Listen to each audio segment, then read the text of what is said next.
What's up, guys? It's your girl Alexandria Ikamoni in the studio, iHeartRadio with Lala. How you doing, girl? I'm good. How are you? I'm doing well, thank you. Happy to have you in studio, by the way. Thank you for having me. Yes, happy to have you. Great energy, great vibes, ready to talk about music. I'm so excited. Yes. By the way, you obviously are not from here, from Atlanta, but tell me more about how's your trip been going since you've been in Atlanta? I love Atlanta. It's very welcoming. As soon as everyone hears the accent, you from London? I'm like, yeah. Yeah. And then, everyone's just really warm. It's always like that when I come to Atlanta. It's like a home from home. Yes. Yeah. It's a great city to really be in. So I love that you say that. So tell me more. When you typically come to Atlanta, where do you go? What are your go-to spots? Magic City. Yes. And then there's like a few food joints as well, but I can't really remember them off the top of my head. That's fair. Yeah. What do you like to eat? What do you typically order, I guess, in Atlanta? Because, you have certain spots for certain types of food. No, I love the Waffle House. Yes. And it's open 24 hours. Hello. After Magic City, you might want to go, you know? I was trying to stop off last night, but it was too late. I love it. Well, you are an artist, an amazing artist, I can say so myself, doing amazing things. I really wanted to talk into the music for a second, but for those who don't know, how would you describe your sound? How would I describe my sound? So I would say it's like R&B but with a twist. Yes. It's not like, you know what, as well, I'm trying to capture a nostalgic old school feel, like when Timberland was on the buttons and Missy Elliott, Aaliyah days, and I want to go back for that sound that we're missing now. Like with the 808s, with the orchestra, like just bring that real vibe of music back. And it's, even though I am from the UK, I've grown up listening to so much old school R&B. That's been my whole life. So for me to now be able to like capture that again and bring back that essence, it's really dope for me as an artist, and I'm enjoying like this sound more than any other sound that I've ever done. So. Yeah, which is great. I'm happy you said that because we don't get that anymore. So it really makes your music different in the R&B soul type space. But are there any other differences that you would say makes you different from some of the other artists that's out today? I think we're all different in unique ways. Yeah. And I always salute any artist because that has a talent and a craft and that actually puts work in, because it's not easy to do this, to get up every day, to chase your dreams, and obviously in the industry, sometimes you get a lot of doors shut in your face. So just to keep pushing and to keep having that, about you, like it's iconic. So everyone's iconic in their own ways. Everyone's different in their own ways, and I kind of just have to salute everyone that's in the same industry. I love that. I love a lot of great women doing amazing things, and men too, so we do give them their flowers. Okay, let's talk about your newest song, Faithful. It's a vibe, I can say. Thank you. How would you, or no, not how would you, what or who was the inspiration for that particular song? Right. So again, I was with my producer and I was just saying to him, like, needed to channel Timberland, like channel that era. Like I was going back, I was putting some old school stuff on the TV, like documentaries and like BTS of them. Like I just really needed him to channel that era. Yeah. He's like, I got it. He's like, I got it. I got it. And I'm like, no, like you need to, It was like that. And because that song for me was, because I'm very melodic. So when I go into the studio, like I would lead off melody. So I would just hum some stuff, like I'll hum it out.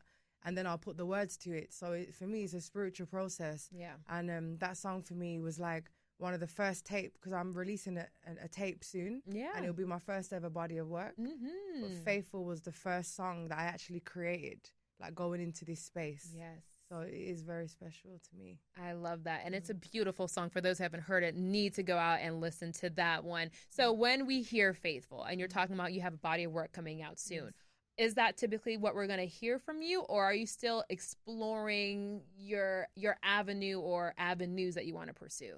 Right. So I'm very multi-faced when it comes to genres, right? I just think at the moment it's important for me to leave my imprint on a sound. And then once I have that sound in the bag, I will then start to give them pieces of other little vibes, i.e. the Afro beat, the Afro swing, love it, like R&B pop and certain commercial avenues that when it's the right time, we'll step into that space. I love it. Okay, so let's talk about this body of work that you have. Right. I need something, a release date, a title, how many songs. Give me something about it. When can we expect it and so forth? So it's 9 tracks. Originally, it was meant to drop this side of the year. However, we decided to just give Faithful a proper push. Yeah. And then we'll be dropping the tape early next year. January, February? I can't say. Okay, I'm going to try at least. Get some out of you. You try, it's fine. So is this a body of work where it's just you on the project, or did you put any features on it? Me, my guitarist, and the same producer. I love it. We just locked in. We did this tape in the space of like 2 weeks. Yeah. Okay, tell me more about that process and the 2 weeks that you really did, have for this body of work. What was that like for you? It was amazing, actually. Like, I love the guitar. Yeah. I love how the guitar sounds. I think that's my favorite instrument.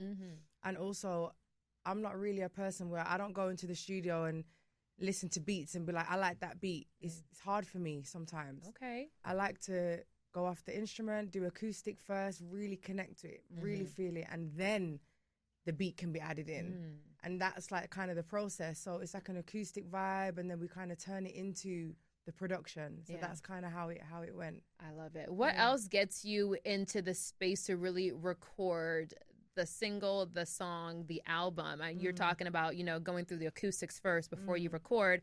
Are there any other things you notice that you do to really make sure you put the best body of work out there? I mean, real life as well, that helps. So as a woman, you go through so many different emotions with men, with family, with life, heartbreak, love.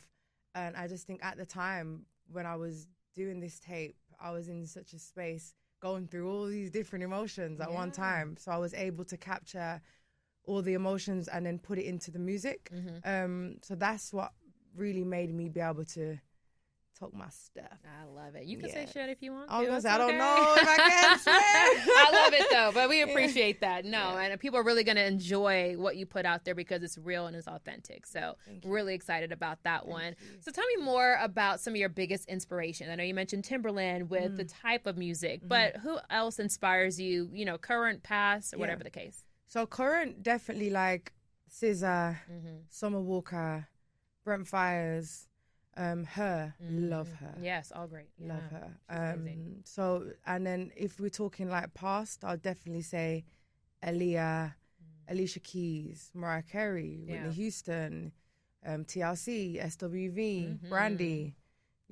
Amazing ones out there. Really good inspiration. So we appreciate that. So we talked inspirations. What about collabs? Who would you like to collaborate with if you can pick, let's just say 3 top collabs? 3 top collabs. Her. Yes.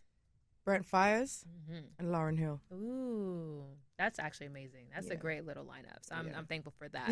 Okay, so we know that you are performing, opening up for DeVito actually tonight. Yes. We're in Atlanta here. Tell me more about that process of how you got involved with that and how you feel about this performance coming up. It's crazy because when I think about State Farm Arena, I haven't done any shows all year because I've just been working, like perfecting my sound. So now to pop out on my first show, to be asked to support the State Farm Arena for DeVito and such an incredible artist as well, like it's mind blowing. It's kind of overwhelming. So I'm excited. Yeah. What did you do to really prepare for this show? I mean, there's been a lot of preparations. But, there's a lot of preparations, and the preparations never stop, because it's one of them things where you always have to be ready, stay ready. So, we're ready, and we're going to give a great show. Yes. Let's go. And we're excited to see it. For those who are here in Atlanta, it's going to be a really good one. So you're doing so many amazing things. The first Real Body Work is coming out. We have, performances like at the State Farm Arena. If you could put it into your mind, what would be that I made it moment in this industry? Or have you had it already? I haven't had it yet. Okay. What would that moment look like for you? I always say it will be a feeling, and when that feeling comes, you just know, because it's like when all that hard work pays off, and it's like I can feel it coming, but it's like I will just know when I hit that place, so I can't speak on it yet. Yes. But I just know when it comes, I'll know, you know what? We did it, guys. We did it. This is it. I love that. What else are you hoping to accomplish before the end of the year? We only have, less than 60 days left. So what are you trying to do before the year ends, before 2025 hits? Well, I recently just underwent a big rebrand. Back home in the UK, I came in the game as a rapper 5 years ago. And then I left a major deal and decided I really wanted to sing. That was my passion. Yeah. But obviously now I'm able to be independent and free. I've rebranded myself and now I'm able to do the music that I really resonate with. Yeah. So at the end of the year, I've already accomplished what I wanted to achieve this year. Yeah. I've just released my first song under the rebrand. Yeah. So I'm feeling great and I just feel like anything from this moment will be a bonus. This point. I love that. I'm happy you touched on that because now I do want to talk about it just a little bit more since you opened it up. Tell me more about why you decided to leave that deal. And also, I know you mentioned you make music more now that you resonate with, but why didn't you feel like, being a rapper was a good choice for you? I mean, in the UK, we have not that many female rappers compared to America. So obviously being signed into my deal as a rapper, I think they just kind of wanted to hold on to that. Yeah. And they were like, no, please. And I'm like, I want to sing. And they're like, no. And I'm like, please, let me do this. I can do this. And they're like, how? How are you going to go from that to that? Yeah. And I'm like, please. But then it didn't work out. Nothing bad happened, I can't say anything like that. It was just more creative direction. And, the A&Rs I was working with, I don't think they could see this side of Lala. So I had to take myself out of that situation and build from the ground up and prove myself, and really show them you know what, I actually can be this R&B soft girl, can be vulnerable. I can give them melody with ease. Yes. With ease is the key word, and you are doing it and doing it well. So tell me more. Would you want to stay independent, or if the right deal came along, would you entertain it? If the right deal came along, listen, I came from nothing at the end of the day. So we're always building to be in a better position, right? However, I love the independent game. I love how it feels. I love the freedom. Yeah. I love the creative control. But I would never close off any options. And that's just how I am. I love it. I love it. So one last question before we get out of here. 2025, I know the EP's dropping or the album's dropping. What else can we expect from Lala in 2025? So 2025, I'm definitely focusing on the States more. I have some big features that I'm working on right now.